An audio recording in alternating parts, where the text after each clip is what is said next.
Welcome to the More Than Mothering podcast, episode number 3. I'm your host, Crystal Hardstar from The Gentle Counsellor, and I specialise in maternal mental health and gentle parenting.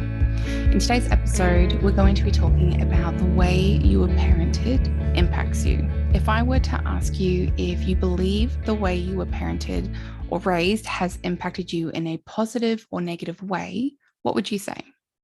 It is likely that every person I ask would give me a different answer. There may be some similarities in emotions felt, or family dynamics, or cherished holidays, but each one will hold unique details that ultimately contribute to how you were shaped into who you are today. So let's chat about how the way you were parented impacts you.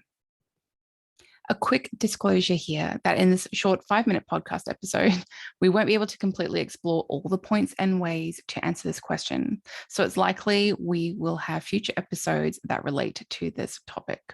In today's episode, we're going to address the different parenting styles and which one you may have experienced growing up. So there's 4 parenting styles that we're going to talk about: permissive, authoritarian, neglectful, and the 4th parenting style, you may have experienced it, or it's likely you're wanting for your children, which is the authoritative parenting style. Or these days, it's called numerous different things, such as gentle parenting, attachment parenting, respectful, conscious, mindful, etc. There's lots of names that are given to this way of parenting.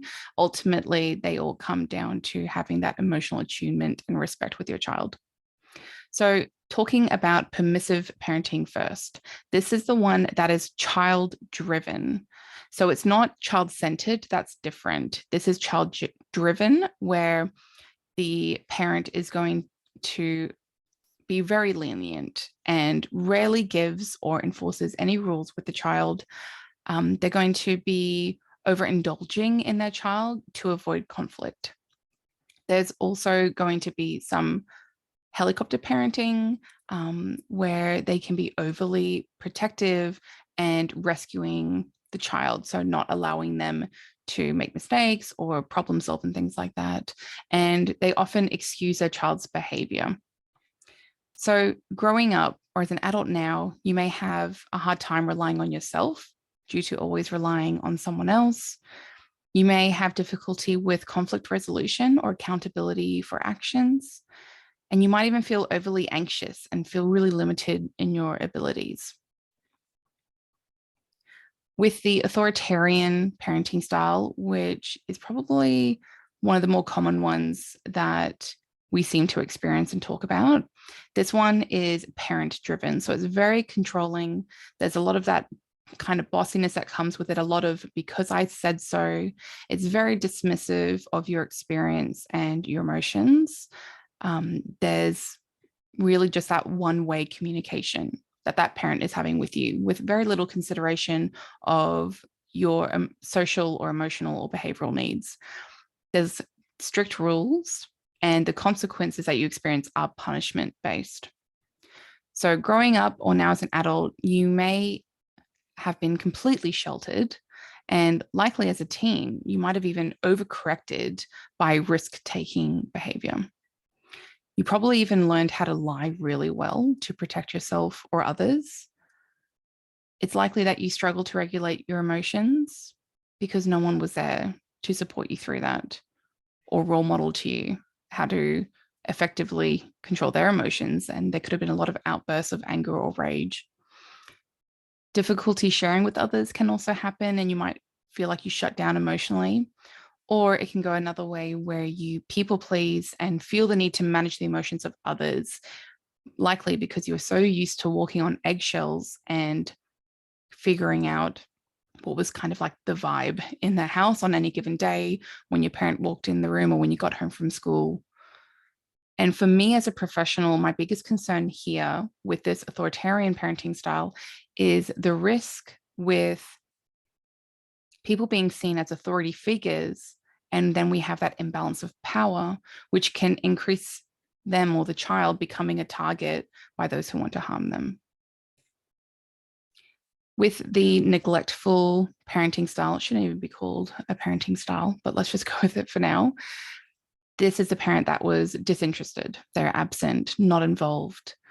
very passive. There was little to no nurturing or guidance, and this parent would be very indifferent to the social, emotional, or behavioral needs of the child.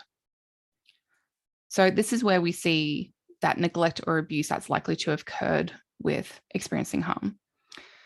If you were the eldest sibling, it probably was the fact that you had to grow up really quickly, and you might feel like you didn't even have a childhood. You had to take care of yourself, or you had to take care of younger siblings, or even provide financially for the home. So a lot of responsibility put on you from a very young age. You might even have developed a distrust with others because the person who was meant to care for you and be there for you didn't. You may feel a sense of needing to be in control of your environment and reliant on predictability and stability now as an adult. Otherwise, it sets off that fight, flight, freeze response in you.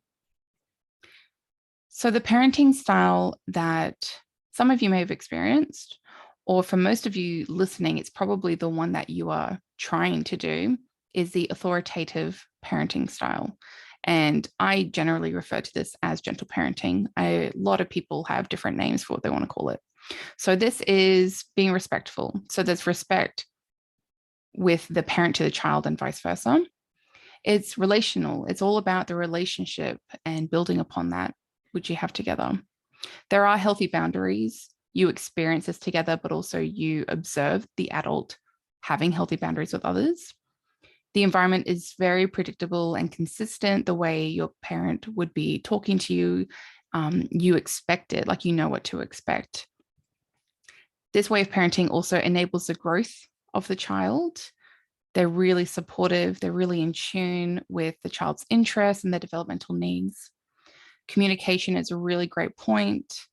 And when it comes to problems, that problem solving happens together, where the parent may be supporting the child through it or role modeling it.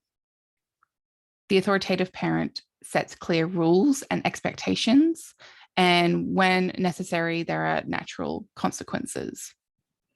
So the effect that this has is going to increase the likelihood of you having a secure attachment. You have healthy relationships with others and yourself. You have higher self-esteem. You're able to regulate your emotions more effectively, and you can effectively communicate with others and set healthy boundaries. These are all really important factors that we all want to have. And I want to make it really clear that if you did not experience that authoritative parenting style, it doesn't mean that you're doomed. It's never too late. And we are going to address that in some future episodes. So if you have any specific questions around this, please message me on my social media at The Gentle Counselor, or you can even send me an email, hello@thegentlecounselor.com, because I think it's really important for us to continue this conversation and really dig down deeper and explore it, because it has a really big impact on you as an adult. And then if you're a parent listening to this, you are probably going to want to make different choices for your children. So let's talk about equipping you with some more effective parenting tools that you may have not had access to growing up. I hope you enjoyed this episode, and I will talk to you all very soon.